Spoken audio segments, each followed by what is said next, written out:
You've met with a terrible fate, haven't you? The Happy Mask Salesman, the hardest character to pin down in the entire Zelda series.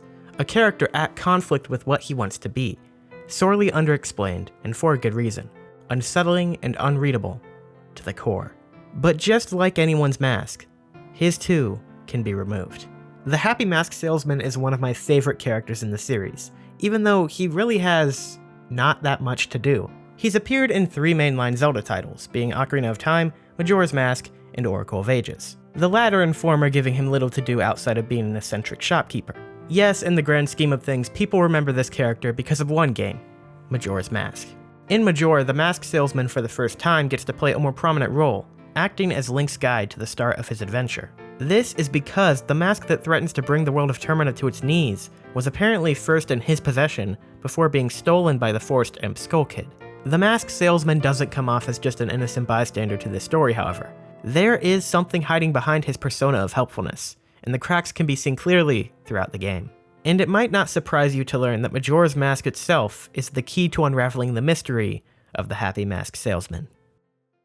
Majora's Mask was crafted by the Ancient Ones, a group that used it for hexing rituals before sealing it away due to the troubles it caused.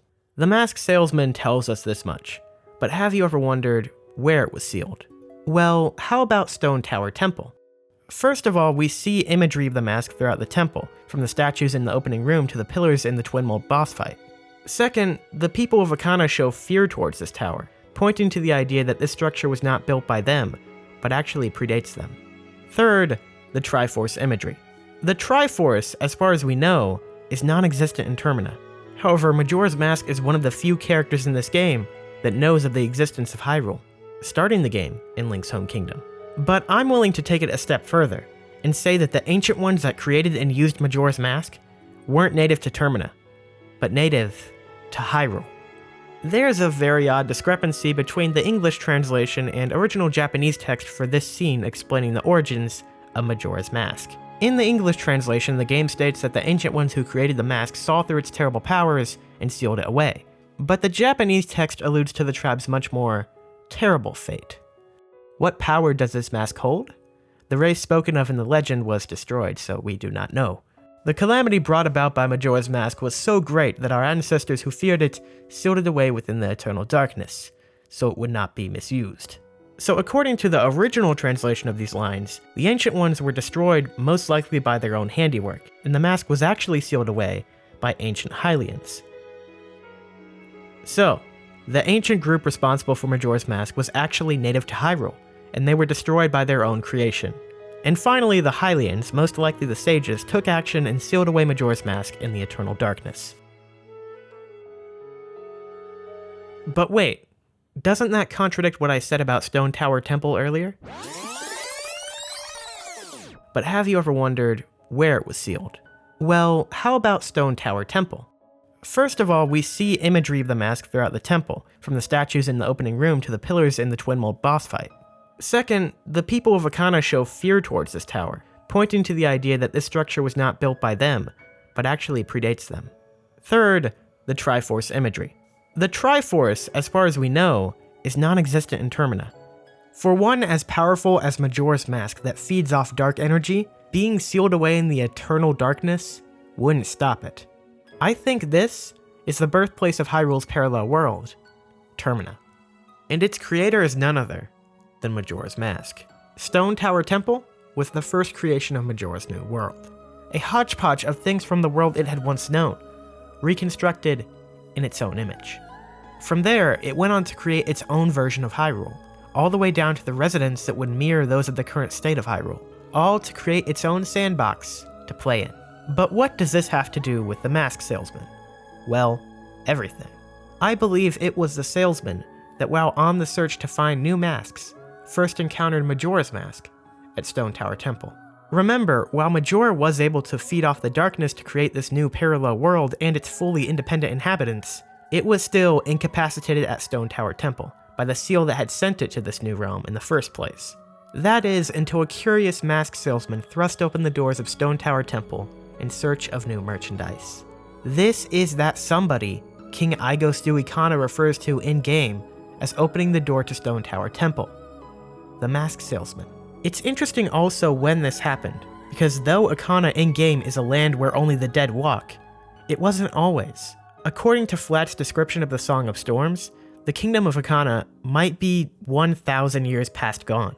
So the Mask Salesman found and unleashed Majora's Mask of its seal at Stone Tower Temple 1,000 years ago, and the kingdom fell, becoming a Valley of the Dead not long after. That's how the Happy Mask Salesman freed and obtained Majora's Mask. But what about the salesman himself? Can he really be over 1,000 years old? Let's start by saying the Mask Salesman as we see him in Majora's Mask isn't the character from Ocarina of Time or Oracle of Ages. This is his Termanian counterpart, created by Majora's Mask.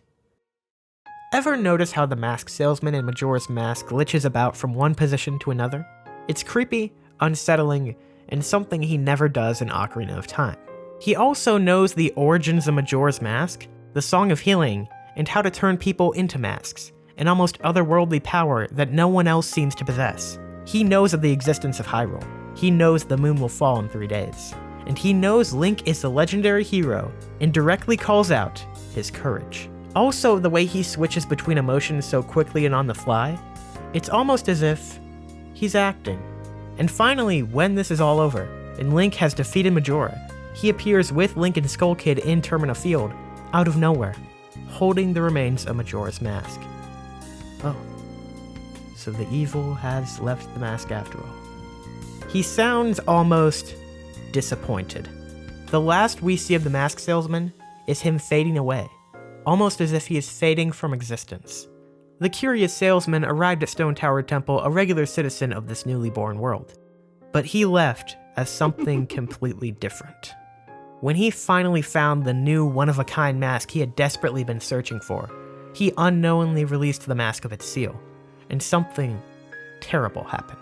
It stole his life force, leaving the husk of the Mask Salesman who had found and released this mask its own personal puppet. That mask was Majora's Mask. Majora is not a conventional evil. It likes to toy with people and make them play its game, which it first did with its creators, the Ancient Ones, and later with the entirety of the Akana Kingdom. Majora influenced the people of Akana into a state of unease and conflict, and unable to overcome this game, they turned on one another, leading to anarchy and cursing the valley, making it a land where only the dead walk. That was, according to what Flat says, 1,000 years ago. And now Majora starts its second game, our game. It finds a way to cross back over into its home dimension of Hyrule, and finds a new puppet to help in its most extravagant game yet. Between both the Skull Kid and the Happy Mask Salesman, it lays the foundation of the game's rules, and gives Link the tools and guidance needed to challenge Majora, more than the people of Akana Valley could. This would be a game Majora would enjoy. This would be a fun time, and if the boy wasn't up to the task and wasted his 3 days, no matter what, the game will continue. It must continue, until you finally arrive, finally. Someone to play good guys against bad guys. Hey guys, how was it? How was the theory? Did you like this one? I had a lot of fun writing this one. This was originally going to be a Halloween special for last year that kind of fell through, so I thought, it's finally time I get it out. I thought it was a fun theory. I always love talking about Majora's Mask, so yeah. If you guys did enjoy the theory and you haven't yet, I ask you, please subscribe. We do a lot of Zelda theories and just general content around here. Sometimes some other stuff as well. It's a lot of fun. If you like video games, you'll have some fun here. Let me know in the comments what you think of this theory. Any ideas to add on to it? Just questions as well, I guess. Like just hit me up with it, you know? Hit me up with it. Also, I don't do this enough because I always just forget. But if you did like the video, also actually like the video because YouTube likes that. You know, I don't know why, but they like it when people like the video. So do that if you like the video. Just saying like a bunch here. And as always, you can find me on Twitter at XenogamerYT. Join our Discord server community in the link in the description below. And you can find us on Twitch every Friday for streams. A lot of fun over there as well.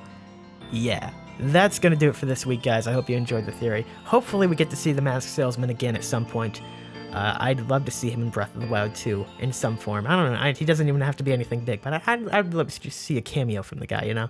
I miss him. But anyway, have a good one, guys. I'll see you next week. Bye-bye-bye.